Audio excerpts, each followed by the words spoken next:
क्यों और कैसे पितरों को पिंडों का रूप मिला, या किसने पहली बार पिंड के रूप में पितरों का पूजन किया।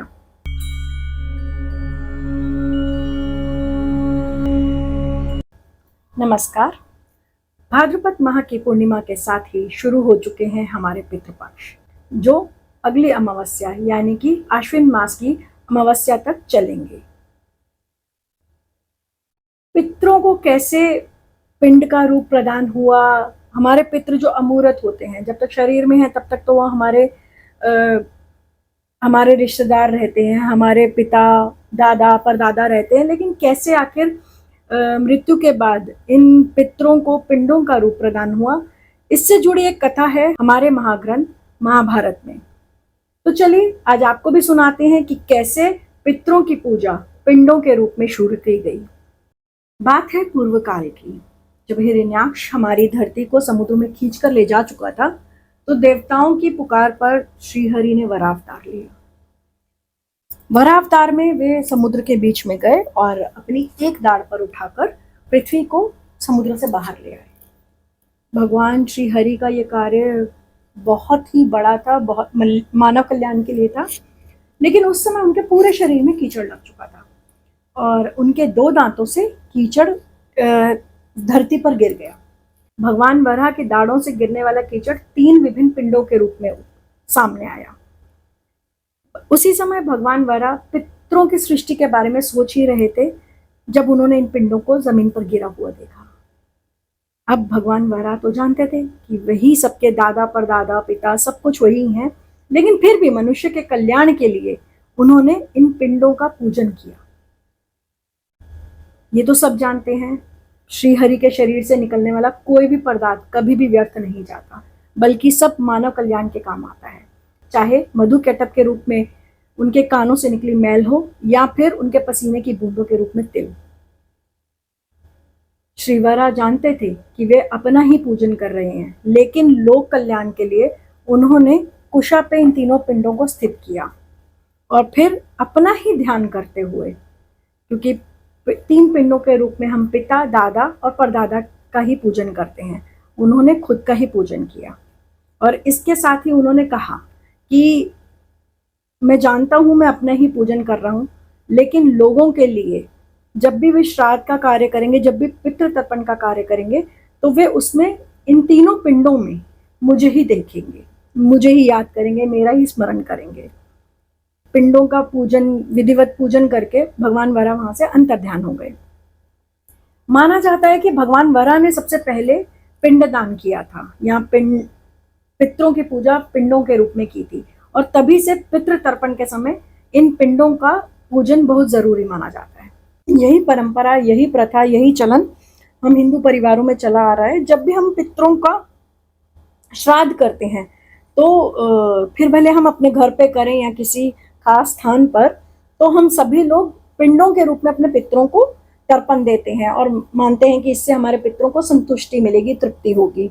अब भगवान वराह द्वारा जो पूजा किया गई, जो पूजन किया गया, वो पितरों की शांति और उनसे आशीर्वाद लेने के लिए है। कि हम सभी जानते हैं कि ये जो हम पितृदान करते हैं, इससे हमारे पितरों को एक प्रकार से जो हम भोजन करवाते हैं, तो वो हमारे पितरों को मिलता है और उससे उनको शांति होती है, उनसे उनको तृप्ति होती है और खुश होकर वो हमें अपना आशीर्वाद देते हैं और हमारे घर में कुशल मंगल बना रहता है। यहाँ पर एक बहुत इंटरेस्टिंग बात और भी है, वो है कि जो हम पितृ हैं, जिनका हम पूजन कर रहे हैं, वे कहाँ से आए, क्यों हुआ, कैसे हुआ। तो इसके पीछे भी एक कथा है। एक बार ब्रह्मा जी तपस्या कर रहे थे, उनकी पीठ से पितरों की उत्पत्ति हुई, और कहते हैं कि जब उनकी पीठ से पितरों की उत्पत्ति हुई, उसके बाद उन्होंने अपने उस शरीर को छोड़ दिया, क्योंकि उसका रंग जो था वो गहरा हो रहा था, और उनके उस शरीर को संध्या नाम दिया गया, जो वक्त था दिन और रात के बीच का। अब उनके शरीर से 7 पितरों की उत्पत्ति हुई, जिनमें से 4 पितर जो हैं उनको मूर्तिमान माना जाता है और 3 पितर अमूर्त हैं। और भगवान वराह ने जो धरती को समुद्र से निकालने के समय जिन पितरों का पूजन किया, वो यही पितर हैं, 3 अमूर्त पितर, जिनको पिंडों के रूप में उन्होंने पूजा। अब पितरों से ही जुड़ा एक और बहुत खूबसूरत वाक्य है जो हमें गीता में सुनने को मिलता है। जब भगवान कृष्ण अर्जुन को उपदेश दे रहे हैं और वो बताते हैं कि मैं ही सर्वत्र हूँ, सभी जगह पर मैं हूँ, सब में मैं हूँ, तो उन्होंने एक बहुत खूबसूरत एक बहुत ही सुंदर पंक्ति भी कही है कि पितरों में मैं ही आर्यमा हूँ। आर्यमा जो है वो पितरों के देवता हैं और आर्यमा जो है वो देवी अदिति और ऋषि कश्यप के पुत्र भी हैं। तो जब खुद श्री हरि बताते हैं कि मैं सर्वश्रेष्ठ हूं, तो वे खुद को पितरों में आर्यमा कहते हैं। जहां बात होती है पितृ तर्पण की, तो वहां बात जरूर आती है हमारे देश में ही एक बहुत प्रसिद्ध स्थान की गया। कहा जाता है कि जो एक बार यहाँ पर अपने पितरों का श्राद्ध कर दे, उसे बार बार श्राद्ध करना आवश्यक नहीं है, जरूरी नहीं है कि वह हर साल पितृपक्ष के समय अपने पितरों का श्राद्ध करे। और यहीं पर एक कथा है जो जुड़ती है। गया नाम जो बिहार में बहुत फेमस है, ये कहाँ से आया?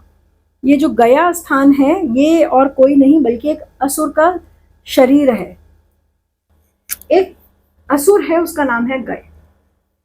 वो भगवान श्री हरि की बहुत पूजा करता है, बहुत तपस्या करता है, उन्हें खुश करता है और एक ऐसा वरदान पा लेता है जिससे कि वह तीर्थों में भी सबसे ज्यादा पवित्र हो जाता है। उसको देखने मात्र से लोगों को मुक्ति मिलने लगती है और वो ब्रह्म लोक, विष्णु लोक सब जगह पहुंचने लग जाते हैं और धरती धीरे धीरे देखते देखते खाली होने लगती है। देवताओं को चिंता सताती है कि अगर धरती खाली हो गई तो सृष्टि कैसे चलेगी। वे सब विष्णु जी के पास जाते हैं। विष्णु जी ब्रह्मा जी को कहते हैं कि एक काम करो, आप ना एक यज्ञ करो और उसके लिए एक अच्छा पवित्र स्थान ढूंढो। अब ब्रह्मा जी और सभी देवता निकल जाते हैं एक स्थान ढूंढने के लिए और वहां पर सबको पता चलता है कि सबसे पवित्र तीर्थों में भी जो सबसे पवित्र स्थान है वो तो गया का शरीर है, क्योंकि गया को भगवान श्री हरि से वरदान प्राप्त था। तो अभी सभी देवता गयासुर के पास चले जाते हैं और अपना आने का उद्देश्य बताते हैं। गयासुर भी हंसते हंसते अपना शरीर यज्ञ करने के लिए उनको दे देता है। जब ब्रह्मा जी यज्ञ करने की शुरुआत करते हैं तो गया का शरीर बहुत जोर से हिलने लग जाता है। वहां पर यज्ञ हो ही नहीं पा रहा था। फिर दोबारा भगवान श्री हरि के पास सभी देवता पहुंचते हैं तो श्री हरि उनको बताते हैं कि देवमयी एक शिला है, तुम उनको उसको उठाकर गया पर रख दो तो तुम्हारा यज्ञ के लिए स्थिर हो जाएगी भूमि। सभी देवता वो देवमयी शिला को लेकर आते हैं और कोशिश करते हैं कि स्थिर हो जाए किसी प्रकार से गया का शरीर, लेकिन नहीं, उस शिला के बावजूद जो गया का शरीर है वो स्थिर नहीं होता है। अब खुद भगवान श्री हरि वहां पर अपनी आदि गदा के साथ पहुंचते हैं और अपनी गदा को उठाकर शिला के ऊपर रख देते हैं।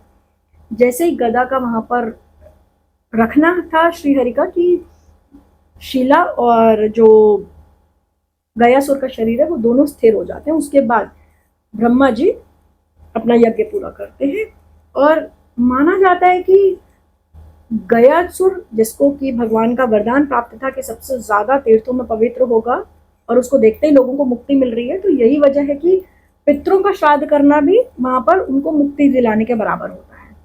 और दूसरा, इस स्थान पर जो गया है, यहाँ पर भगवान श्री हरि अपने गदाधर रूप में विराजमान है। तो सिर्फ गया नहीं, इसके अलावा भी कुछ ऐसे क्षेत्र हैं हमारे यहाँ पर जिनको पितरों के श्राद्ध के लिए उत्तम माना गया है, जैसे कि कुरुक्षेत्र हो गया, हरिद्वार हो गया, काशी हो गया और उसके अलावा गया तो आपको बता ही दिया है। तो ये 3-4 स्थान ऐसे हैं जहाँ पर श्राद्ध करने के लिए बहुत उत्तम माना जाता है कि यहाँ पर श्राद्ध किया तो पितरों को संतुष्टि और मुक्ति दोनों मिलेंगे ही। अगर आप हमारी गयासुर से जुड़ी ये कहानी पूरी सुनना चाहते हैं तो डिस्क्रिप्शन में दिए हमारे लिंक पर क्लिक करें और पूरी कहानी पढ़ें। उम्मीद है आपको हमारी ये कहानी आज की पसंद आई होगी कि क्यों और कैसे पितरों को पिंडों का रूप मिला और कैसे या किसने पहली बार पिंड के रूप में पितरों का पूजन किया। उम्मीद है आपको ये कहानी पसंद आई होगी। नमस्ते।